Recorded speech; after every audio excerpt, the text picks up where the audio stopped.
ಎಲ್ಲರಿಗೂ ನಮಸ್ಕಾರ. ರೇವತಿ ಮನೆ ಅಡುಗೆಗೆ ಸ್ವಾಗತ.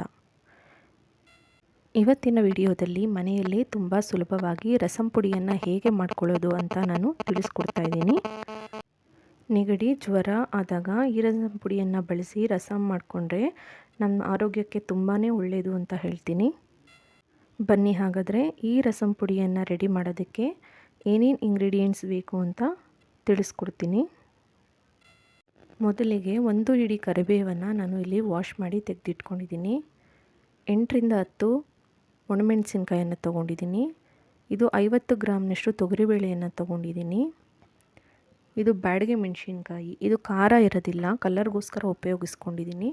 ಇದು ಕೂಡ 7 ರಿಂದ 8 ತೊಗೊಂಡಿದ್ದೀನಿ. ಜೀರಿಗೆ 50 ಗ್ರಾಮ್ ತೊಗೊಂಡಿದ್ದೀನಿ. ಮೆಣಸು 50 ಗ್ರಾಮ್ ತೊಗೊಂಡಿದ್ದೀನಿ. ಇದು ಮೆಂತ್ಯ ಕಾಳು 1/4 ಚಮಚದಷ್ಟು ತೊಗೊಂಡಿದ್ದೀನಿ. ಮೊದಲಿಗೆ ಸ್ಟವ್ ಆನ್ ಮಾಡಿ ಒಂದು ಫ್ರೈ ಪ್ಯಾನನ್ನು ಇಟ್ಕೊಂಡು ಪ್ಯಾನ್ ಬಿಸಿಯಾಗುವವರೆಗೂ ವೆಯ್ಟ್ ಮಾಡ್ತೀನಿ. ಈಗ ಪ್ಯಾನ್ ಬಿಸಿಯಾಗಿದೆ. ಕರಿಬೇವನ್ನು ಸೇರಿಸ್ಕೊಳ್ತಾ ಇದ್ದೀನಿ. ಈ ಕರಿಬೇವಿನಲ್ಲಿರೋ ನೀರಿನಂಶ ಎಲ್ಲ ಹೋಗೋವರೆಗೂ ನಾನು ಡ್ರೈ ರೋಸ್ಟ್ ಮಾಡ್ಕೊಳ್ತೀನಿ. ಇಲ್ಲಿ ತೆಗೆದಿಟ್ಕೊಂಡಿರೋ ಎಲ್ಲ ಸಾಮಗ್ರಿಯನ್ನು ನಾನು ಇವತ್ತು ಡ್ರೈ ರೋಸ್ಟೇ ಮಾಡ್ಕೊಳ್ತಾ ಇದ್ದೀನಿ. ಯಾವುದಕ್ಕೂ ಸಹ ನೀವು ಎಣ್ಣೆ ಸೇರಿಸೋ ಅಗತ್ಯ ಇಲ್ಲ. ಈಗ ನೋಡಿ ಬಣ್ಣ ಬದಲಾಗಿದೆ, ಎಲೆ ಎಲ್ಲ ಗರಿ ಗರಿ ಆಗಿದೆ. ಈಗ ನಾನು ಒಂದು ಬೌಲಿಗೆ ಟ್ರಾನ್ಸ್ಫರ್ ಮಾಡ್ಕೊಳ್ತೀನಿ. ಈಗ ಅದೇ ಫ್ರೈ ಪ್ಯಾನಿಗೆ 1/4 ಚಮಚದಷ್ಟು ಮೆಂತ್ಯ ಕಾಳನ್ನು ಸೇರಿಸ್ಕೊಳ್ತೀನಿ. ಈ ಮೆಂತ್ಯ ಕಾಳನ್ನು ಸೇರಿಸ್ಕೊಂಡಿದ ನಂತರ ನೀವು ಫ್ಲೇಮನ್ನು ಲೋ ಫ್ಲೇಮ್ ಮಾಡ್ಕೊಳ್ಳಿ, ಇಲ್ಲಾಂದರೆ ಕಾಳು ಬೇಗ ಸೀದೋಗುತ್ತೆ. ನೋಡಿ ಎಷ್ಟು ಬಣ್ಣ ಬರೋವರೆಗೂ ನೀವು ಫ್ರೈ ಮಾಡಿಕೊಂಡ್ರೆ ಸಾಕು. ಈಗ ಇದನ್ನು ಸಹ ಅದೇ ಪಾತ್ರೆಗೇ ಶಿಫ್ಟ್ ಮಾಡ್ಕೊಳ್ತೀನಿ. ಈಗ ಮತ್ತೆ ಅದೇ ಫ್ರೈ ಪ್ಯಾನ್ಗೆ 50 ಗ್ರಾಮ್ನಷ್ಟು ತೊಗರಿಬೇಳೆಯನ್ನು ಸೇರಿಸ್ಕೊಳ್ತೀನಿ. ತೊಗರಿಬೇಳೆ, ಜೀರಿಗೆ, ಮೆಣಸು ಇದು 3 ಸಹ ಈಕ್ವಲ್ ಕ್ವಾಂಟಿಟಿನಲ್ಲಿ ತೊಗೊಂಡ್ರೆ ಈ ರಸಂ ಪುಡಿ ನಿಮಗೆ ತುಂಬ ಚೆನ್ನಾಗಿ ಬರುತ್ತೆ. ತೊಗರಿಬೇಳೆ ಚೆನ್ನಾಗಿ ಘಮ ಬರೋವರೆಗೂ ಲೋ ಫ್ಲೇಮ್ನಲ್ಲೇ ಇಟ್ಕೊಂಡು ನಾನು ಫ್ರೈ ಮಾಡ್ಕೊಳ್ತೀನಿ.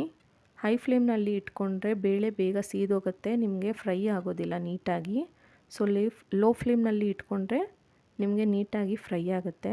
ನೋಡಿ ಇಷ್ಟು ಫ್ರೈ ಆದರೆ ಸಾಕು. ಈಗ ಇದನ್ನು ಅದೇ ಬೌಲ್ಗೆ ಶಿಫ್ಟ್ ಮಾಡ್ಕೊಳ್ತೀನಿ. ಈಗ ಮತ್ತೆ ಫ್ರೈ ಪ್ಯಾನ್ಗೆ ಬ್ಯಾಡಗೆ ಮೆಣಸಿನ್ಕಾಯನ್ನು ಸೇರಿಸ್ಕೊಳ್ತೀನಿ. ಈ ಬ್ಯಾಡಗೆ ಮೆಣಸಿನ್ಕಾಯಿಂದ ನಿಮಗೆ ಖಾರ ಬರೋದಿಲ್ಲ, ಇದು ಕಲರಿಗೋಸ್ಕರ ನಾನು ಸೇರಿಸ್ಕೊಂಡಿದ್ದೀನಿ. ಇದು ಆಪ್ಷನಲ್ಲು, ನಿಮಗೆ ಇದು ಬೇಡ ಅಂದರೆ ಸ್ಕಿಪ್ ಸಹ ಮಾಡ್ಕೊಳ್ಬಹುದು.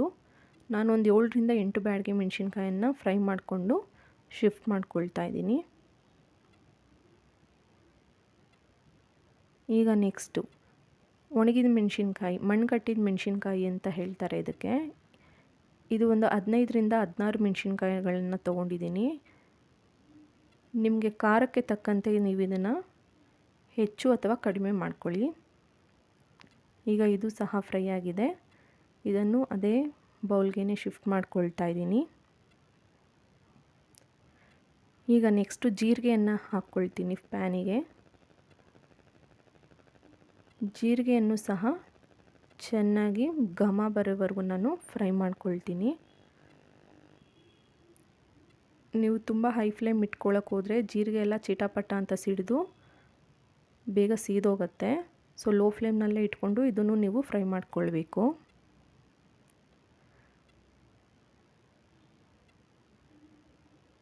ನೋಡಿ ಬಣ್ಣ ಬದಲಾಗಿದೆ, ಈಗ ಚೆನ್ನಾಗಿ ಫ್ರೈ ಆಗಿದೆ. ಈಗ ಇದನ್ನು ಸಹ ಅದೇ ಪಾತ್ರೆಗೇ ಶಿಫ್ಟ್ ಮಾಡ್ಕೊಳ್ತೀನಿ. ಈಗ ಸ್ಟವನ್ನು ಆಫ್ ಮಾಡಿ ಪ್ಯಾನಲ್ಲಿರೋ ಬಿಸಿನಲ್ಲೇ ಕಾಳು ಮೆಣಸನ್ನು ಸೇರಿಸ್ಕೊಳ್ತಾ ಇದ್ದೀನಿ. ಇದು 50 ಗ್ರಾಮ್ ಇದೆ ಕಾಳು ಮೆಣಸು. ಇದನ್ನು ಹಾಕಿದ್ಮೇಲೆ ನೀವು ಸ್ಟವ್ ಆನ್ ಮಾಡಬೇಡಿ, ಪ್ಯಾನ್ ಬಿಸಿನಲ್ಲೇ ಇದು ಫ್ರೈ ಆಗಲಿ ಸಾಕು. ಇದು ತುಂಬ ಫ್ರೈ ಆದರೆ ನಿಮಗೆ ರಸಂ ಪುಡಿ ಕಹಿ ಬಂದುಬಿಡುತ್ತೆ. ಈಗ ನೋಡಿ ಎಲ್ಲ ಫ್ರೈ ಮಾಡಿ ಪಾತ್ರೆಗೆ ಹಾಕ್ಕೊಂಡಿದ್ದೀನಿ. ಈಗ ಇದನ್ನು ತಣ್ಣಗಾಗೋದಕ್ಕೆ ನಾನು ಬಿಡ್ತೀನಿ. ಒಂದು 10 ನಿಮಿಷ ಬಿಟ್ಟರೆ ಇದು ಪೂರ್ತಿ ತಣ್ಣಗಾಗುತ್ತೆ. ನೀವು ಬಿಸಿನಲ್ಲೇ ಗ್ರೈಂಡ್ ಮಾಡಿಕೊಂಡ್ರೆ ಪುಡಿ ಬೇಗ ಹಾಳಾಗಿಬಿಡುತ್ತೆ. ಸೊ ತಣ್ಣಗಾಗೋವರೆಗೂ ವೆಯ್ಟ್ ಮಾಡಿ, ಅದಾದಮೇಲೆ ನೀವು ಪುಡಿ ಮಾಡ್ಕೊಳ್ಳಿ. ಈಗ ತಣ್ಣಗಾಗಿದೆ. ಮಿಕ್ಸಿ ಜಾರ್ ತಗೊಂಡು ಮೊದಲಿಗೆ ಮೆಣಸಿನ್ಕಾಯಿ ಮಾತ್ರ ನಾನು ಹಾಕ್ಕೊಂಡು ಗ್ರೈಂಡ್ ಮಾಡ್ಕೊಳ್ತೀನಿ. ಈಗ ನೋಡಿ ಗ್ರೈಂಡ್ ಮಾಡ್ಕೊಂಡ್ಮೇಲೆ ಈ ಥರ ಇದೆ ಮೆಣಸಿನ್ಕಾಯಿಗಳು. ಈಗ ಉಳಿದಿದ್ದಂಥ ಎಲ್ಲ ಪದಾರ್ಥವನ್ನು ಜಾರ್ಗೆ ಸೇರಿಸ್ಕೊಂಡು ಫೈನ್ ಪೌಡರ್ ಮಾಡ್ಕೊಳ್ತೀನಿ. ತರಿಯಾಗಿ ಮಾಡ್ಕೊಳ್ಳೋದಕ್ಕೆ ಹೋಗಬೇಡಿ, ಫೈನ್ ಪೌಡರ್ ಮಾಡ್ಕೊಳ್ಳಿ. ನೋಡಿ ಈ ಥರ. ಈಗ ರಸಂ ಪುಡಿ ರೆಡಿಯಾಗಿದೆ. ನೀವು ಈ ರೆಸಿಪಿಯನ್ನು ಟ್ರೈ ಮಾಡಿ ಹೇಗಾಗಿದೆ ಅಂತ ನನಗೆ ಕಮೆಂಟ್ ಮಾಡಿ. ನನ್ನ ಚಾನಲನ್ನು ಸಬ್ಸ್ಕ್ರೈಬ್ ಮಾಡ್ಕೊಳ್ಳಿ. ಇನ್ನೊಂದು ರೆಸಿಪಿಯೊಂದಿಗೆ ಸಿಗ್ತೀನಿ. ಅಲ್ಲಿವರೆಗೂ ನಮಸ್ಕಾರ.